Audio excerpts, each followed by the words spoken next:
There may be loss of income during a strike. There are union fines. If you don't do things they tell you to do, like honor a picket line. You cannot speak to management.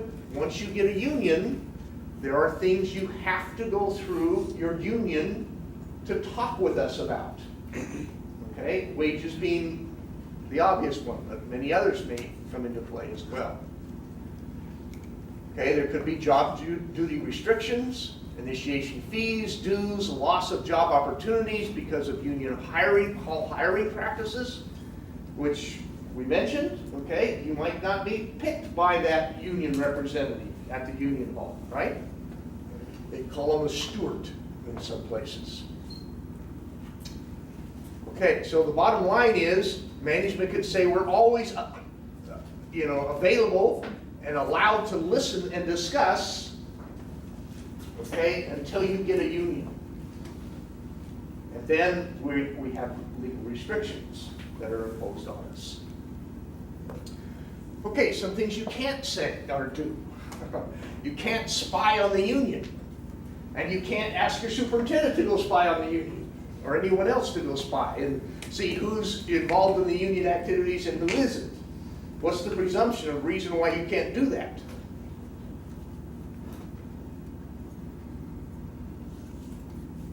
Why are you not allowed to spy on union meetings or activities or see who's involved or who signed the card to vote for a union or not vote for a union?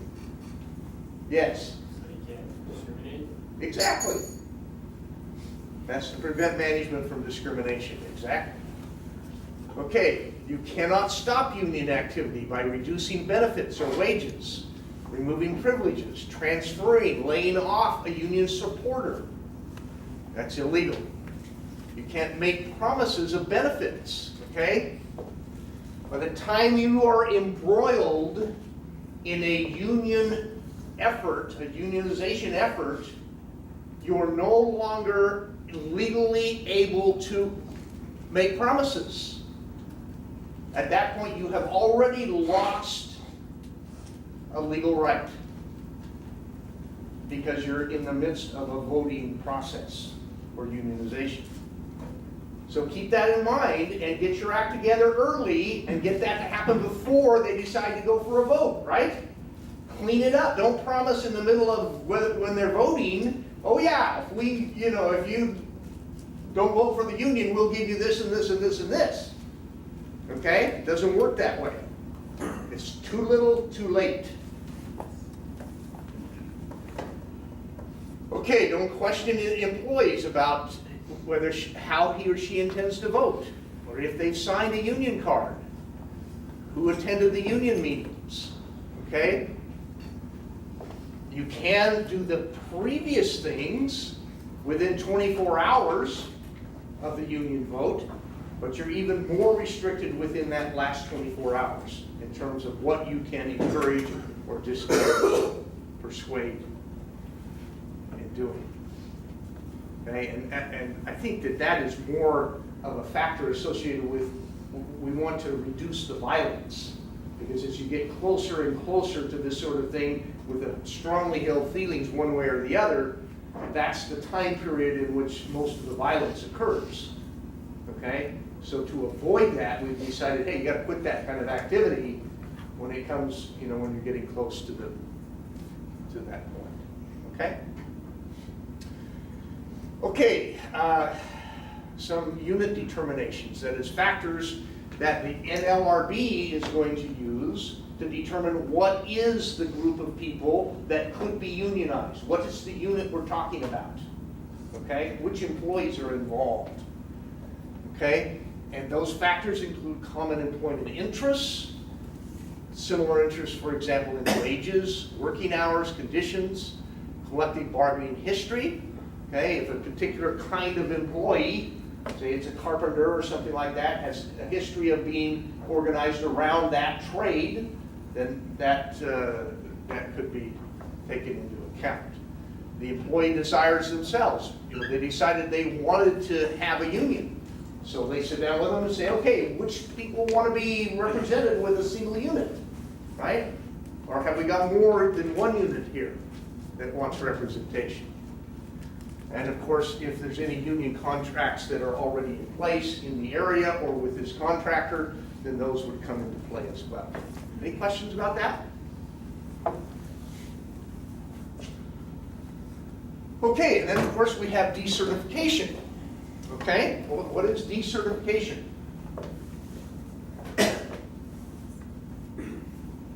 Anyone know? That's the reversal. Okay, we were union. We want to go non-union. Employees decide, not the company.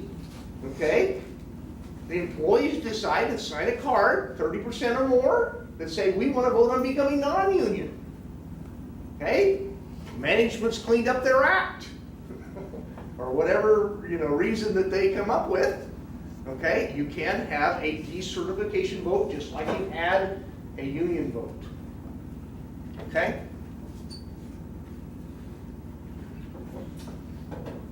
All right.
Okay, we're going to get started here on the lecture notes for Friday's lecture. Okay? And that will end up with another assignment. This assignment will be due on the 22nd, which is not this Friday, but next Friday. Okay, so you can prepare to do that. Also, on Monday, I want you to be prepared to discuss something you have had to negotiate in your, hopefully, professional life, but if you can't come up with one in your professional life, maybe your personal life. Okay? And I will randomly select 4 or 5 people to report to the class on their experience trying to negotiate something. Okay? That's what we're talking about here, right? In these union negotiations. Okay? Now, there is an essay that has a number of web pages that I want you to go to. There, and also some stuff that is presented on the blackboard. Okay, there was in recent past a major issue at Boeing about whether or not they could start up a new aircraft manufacturing line for their Dreamliner, and whether they could, they were fabricating aircraft up in the Puget Sound area in Washington, a heavily unionized state, under union contracts, and they decided to go to North Carolina to set up a line to produce additional aircraft in North Carolina. And the unions objected to that, saying you need to do that expansion here and use union labor to do it because of your union contract.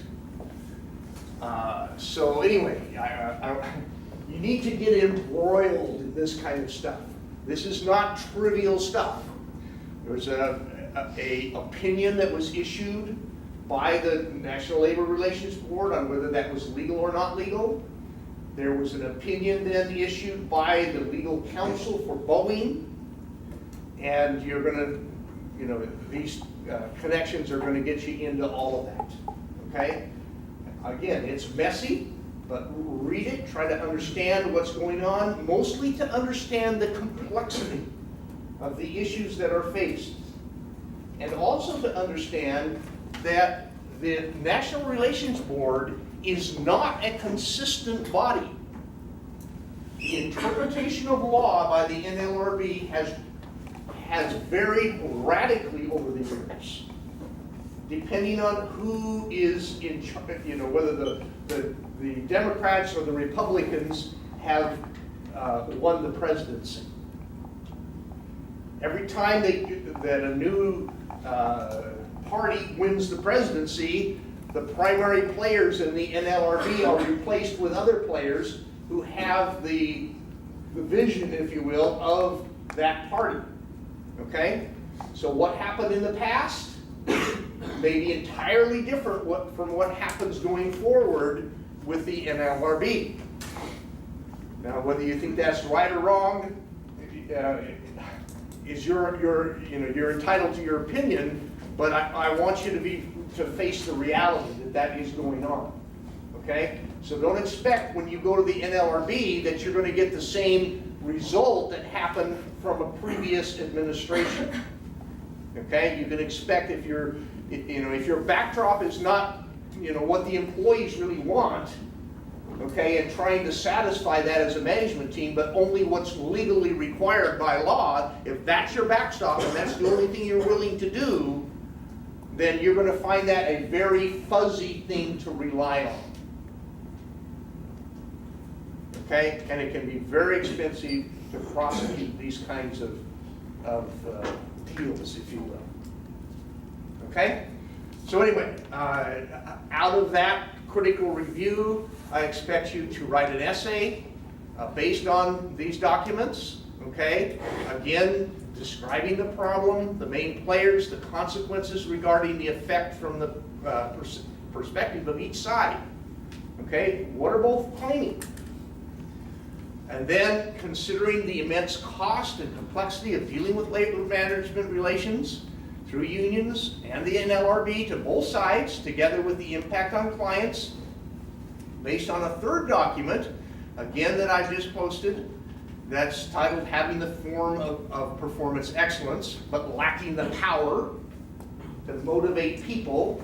You need to get in, deeply into the understanding of what motivates people and how you can deal with those motivations to be able to avoid all of this hassle and cost and have everybody win, including management. Okay? So anyway, there you go. Discuss an alternative and what that alternative would entail. Okay? What should the two have done differently to try to see the other person's point of view and maybe come up with something that everybody can win with? Okay? All right. Well, I'm sure there'll be questions as you get into that. Okay. So this is more dealing with the news and all kinds of stuff associated with that. Okay? And again, Boeing engineers, read through this material because Boeing engineers themselves have decertified. They decided, no, we like what management is doing now. We don't want to be represented by a union. And why they did that. Okay? Because as you can see by the statistics, that is happening more and more frequently. It isn't impossible to get that union out of the situation and not be needed in the minds of those that are being otherwise represented. Okay, so we're going to talk about the structure of unions. Okay, we have both a national, sometimes international structure, and we have a local union structure. And both have important features that you need to understand and functions in the system. Okay, the national union is composed of local unions. The functions are defined in a constitution, an operating agreement, if you will. That's a legal document on how they can operate and intend to operate with the funds they receive, what they're going to deliver. Okay, there's a constitution that is voted in or modified by the members of the union. Okay, This is how we're going to behave. If you want to be a part of our union, this is the way we expect you to behave. We don't want any wildcat strikes here. We're going to decide on these bases whether or not you can strike or not. You don't just go decide on your own. Why? Because we have a reputation, at least we want a reputation, for doing the right things, right?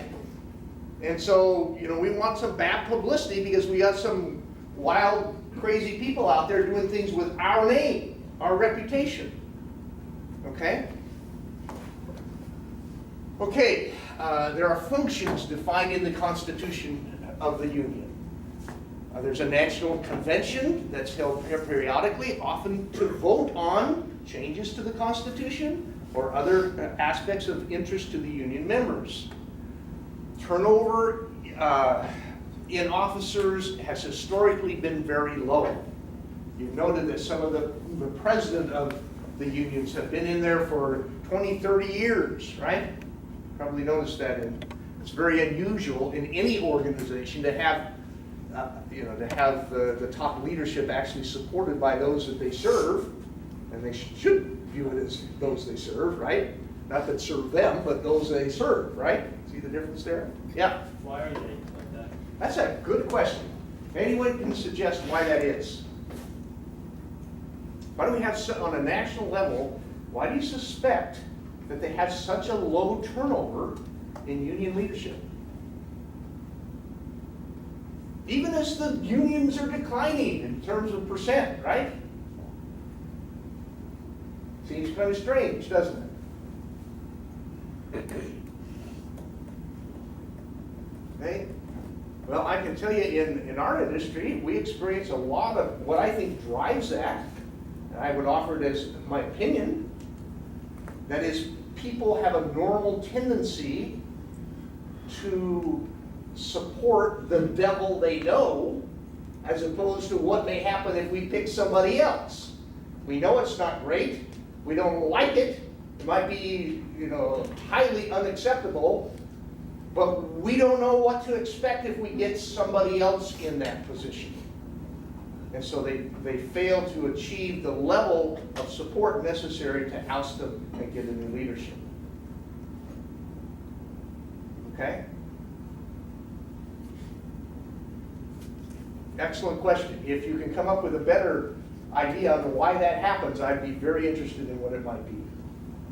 Okay? In fact, the law, the Landrum-Griffin Act, required that elections be held on a national level at least every 5 years. Okay, national union financing is supported by what's often called a tax. It's not publicly paid, but it's paid by each local union on the basis of their membership size, referred to as a per capita tax, paid by the local union as part of their fees that are paid by their union members to the national union to support national activities. Okay, maybe a dollar amount or percentage of wages. Locals receive dues directly and then remit a share to the national organization.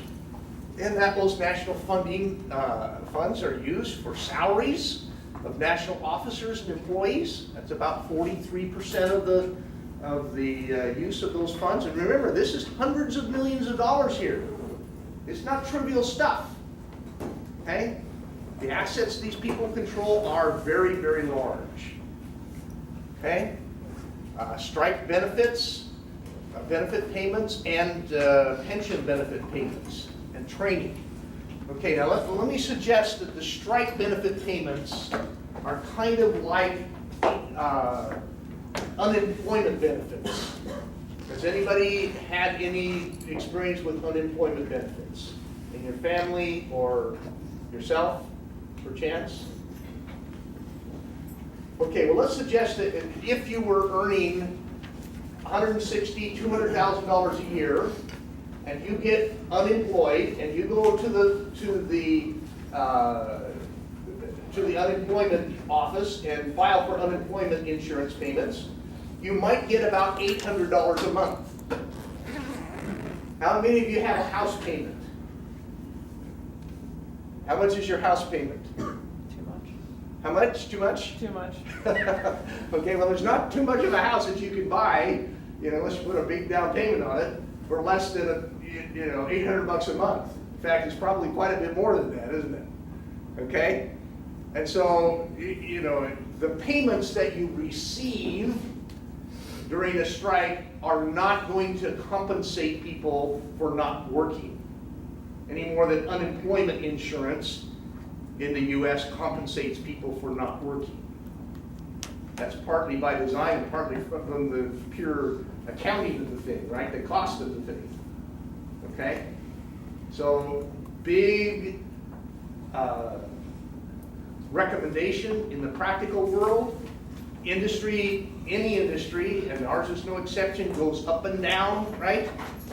So when you're making good money, put some of it away for a rainy day. Don't depend on the government to bail you out when you're between projects or between jobs. Okay?